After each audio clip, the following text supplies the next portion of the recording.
ایک مرتبہ کا ذکر ہے کہ حضرت ابراہیم علیہ السلام دریا کے کنارے بیٹھے اپنی گٹھڑی سی رہے تھے۔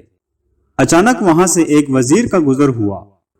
اس نے جو حضرت ابراہیم علیہ السلام کو اس حالت میں دیکھا تو بڑی حیرت کا اظہار کیا اور کہنے لگا کہ کس قدر عظیم سلطنت کے مالک ہیں اور فقیری کو اختیار کر رکھا ہے۔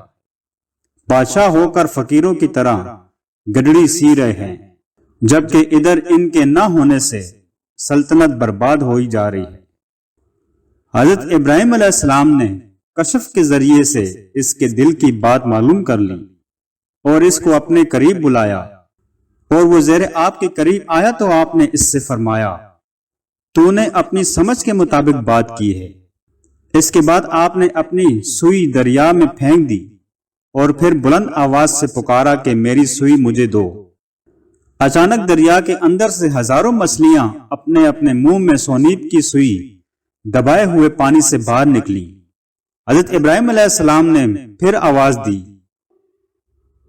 اے اللہ، مجھے صرف میری سوئی چاہیے۔ چنانچہ اسی وقت ایک دوسری مچھلی برآمد ہوئی جس کے منہ میں حضرت ابراہیم علیہ السلام کی سوئی تھی۔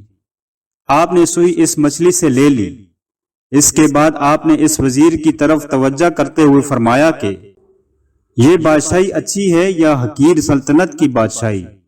پھر خود ہی فرمایا، یقیناً یہ بادشاہی حقیقی بادشاہی ہے اور سب سے اچھی ہے۔ یہ سن کر اور دیکھ کر وزیر نے معذرت کی اور اپنی راہ پر چل دیا۔